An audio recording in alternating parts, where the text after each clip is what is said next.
નમસ્કાર, હું છું આપની સાથે હિરલ મહેતા। ગુજરાતની હવે શાન વધી છે કારણ કે સિંહોની સંખ્યામાં વધારો થયો છે। આખરે વસ્તી ગણતરી કરવામાં આવી હતી, તેના આંકડા પણ હવે જાહેર થઈ ચૂક્યા છે। ગુજરાતમાં 891 સાવજ સિંહની ગણતરીનો આંકડો જાહેર કરાયો છે। મુખ્યપ્રધાન ભૂપેન્દ્ર પટેલે સત્તાવાર આંકડો જાહેર કર્યો છે।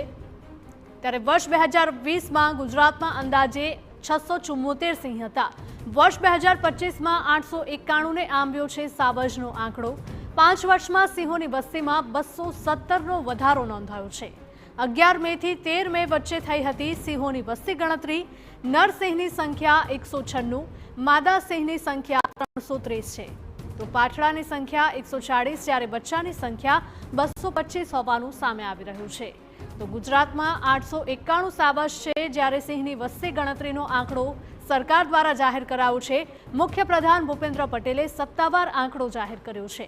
વર્ષ 2020માં ગુજરાતમાં અંદાજે 674 સિંહ હતા। વર્ષ 2025માં 891ને સાવજનો આંક પાર કરી ગયો છે, ત્યારે 5 વર્ષમાં સિંહોની વસ્તીમાં 217નો વધારો થયો છે। 11 મેથી 13 મે વચ્ચે સિંહોની વસ્તી ગણતરી હાથ ધરાઈ હતી। નર સિંહની સંખ્યા 196, જ્યારે માદા સિંહની સંખ્યા 330।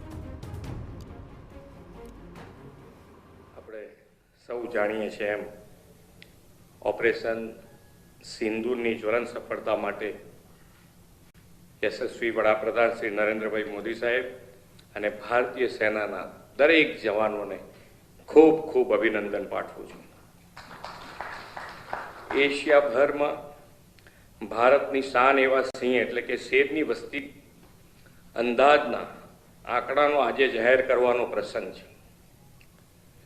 આદરણીય મોદી સાહેબે એશિયાટિક લાયન પ્રત્યે આગવો લગાવ, તેમણે આત્મનિર્ભર ભારત માટેની ઇન્ડિજિનિયસ મેન્યુફેક્ચરિંગ ઇકોસિસ્ટમ વિકસાવતા મેક ઇન ઇન્ડિયાનો લોગો પણ આ એશિયાટિક લાયનનો જ રાખ્યો છે। Make in India make for the world માટે આ અભિયાન એક લાયન સ્ટેપ બન્યું છે।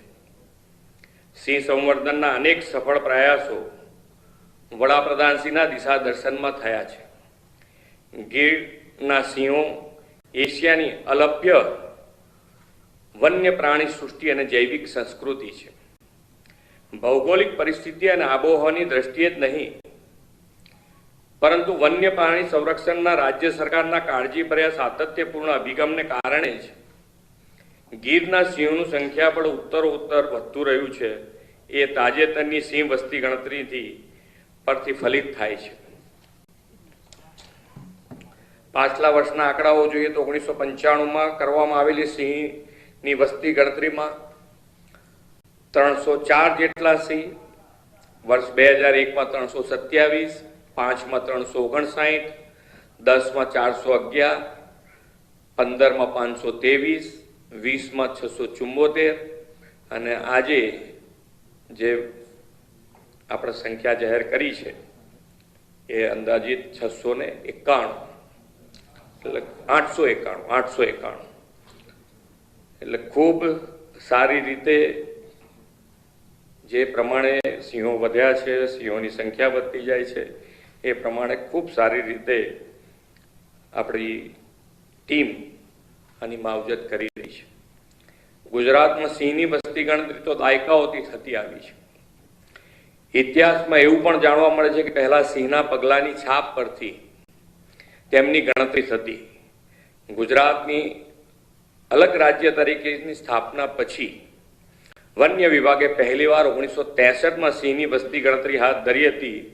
એમાં સિંહના પગલાની છાપ અને કલર માર્કિંગનો ઉપયોગ કરવામાં આવ્યો। શ્રી નરેન્દ્રભાઈ મોદી તત્કાલીન મુખ્યમંત્રી તરીકેના કાર્યકાળમાં આ પરંપરાગત પદ્ધતિ બદલીને total count by direct sighting at block સિસ્ટમથી સિંહની ગણતરી શરૂ કરાવી હતી। 2005માં આ પદ્ધતિથી સિંહ ગણના થઈ હતી। 2010માં પહેલીવાર સૌથી વધુ આધુનિક ટેકનોલોજીનો વિનિયોગ, સ્થાનિક લોકોનો અનુભવ, જ્ઞાનનો સહયોગ અને માલધારીઓના અભૂતપૂર્વ ભાવનાત્મક સક્રિય ભાગીદારીથી સિંહોની ગણના કરવામાં આવી। શ્રી નરેન્દ્રભાઈ ટેકનોલોજીના મહત્તમ ઉપયોગથી જે પ્રેરણા આપી છે તે મુજબ પરિવર્તન આપણે સિંહના આવી વસ્તી ગણતરીમાં લાવ્યા છે. આ વખતે રાજ્યમાં 11 જિલ્લામાં 58 તાલુકામાં 35,000 ચોરસ કિલોમીટરના વિસ્તારમાં સિંહ વસ્તી અંદાજની કામગીરી કરવામાં આવી છે. ડેટા રેકોર્ડિંગ માટે ટાઈમિંગ, જીપીએસ લોકેશન, ચિહ્નો, ફોટા, મુવમેન્ટની દિશા સહિતનું નિરીક્ષણ કરવામાં આવ્યું. જીઆઈએસ અને સ્ટેટિકલ સોફ્ટવેરની મદદથી ડેટાનું એકત્રીકરણ, સંકલન, નિષ્કરણ, આલેખન કરવામાં આવ્યું.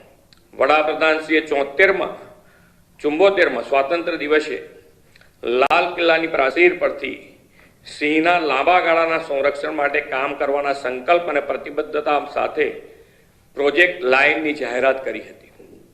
આ પ્રોજેક્ટમાં સિંહના હેબિટેટ અને વસ્તી પ્રબંધન, વન્ય પ્રાણી આરોગ્ય, માનવ અને પ્રાણી ઘર્ષણ, સ્થાનિક લોકોનો સહકાર, પ્રવાસન વિકાસ, વૈજ્ઞાનિક સંશોધન અને તાલીમ, ઇકો ડેવલપમેન્ટ તેમજ જૈવ વિવિધતાના સંરક્ષણ જેવી બાબતોને આવરી લેવામાં આવી. તાજેતરમાં તેમના હસ્તે લાયન 2047 વિઝન ફોર ધ અમૃતકાળ શીર્ષક સાથે પ્રોજેક્ટ લાયન દસ્તાવેજ જાહેર કરવામાં આવ્યો છે. વધતી જતી સિંહ વસ્તીના સુચારુ સંચાલનમાં અને સિંહોના રહેઠાણને સુરક્ષિત અને પુનઃસ્થાપિત કરવામાં, રોજગારી સર્જન અને સ્થાનિક સમુદાયની ભાગીદારીમાં વધારો કરવામાં પ્રોજેક્ટ લાયન 2047 મહત્વની ભૂમિકા ભજવશે તેનો પણ આ દસ્તાવેજમાં ઉલ્લેખ કરવામાં આવ્યો છે. આદરણીય વડાપ્રધાનશ્રીએ સિંહના સંવર્ધનમાં જનભાગીદારીને મહત્વનું પાસું ગણાવ્યું છે. આપણે પણ ગીર પ્રદેશમાં સિંહ અને માનવ વસ્તીના સહઅસ્તિત્વના અસંખ્ય ઉદાહરણો જોયા છે.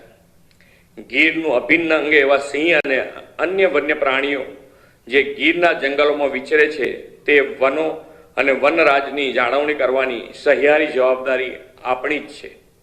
આપણે સૌ સાથે મળીને સહ અસ્તિત્વના સિદ્ધાંતને વધુ પ્રોત્સાહિત કરીને તે સમયની માંગ છે. સૌ સિંહ પ્રેમીઓ અને વન વિભાગના સિંહ સંવર્ધન માટેની પ્રતિબદ્ધતાથી રાજ્યમાં સિંહોની વસ્તીના વધારા માટે સૌ ટીમને ખૂબ ખૂબ અભિનંદન પાઠવીને વિરમું છું. ભારત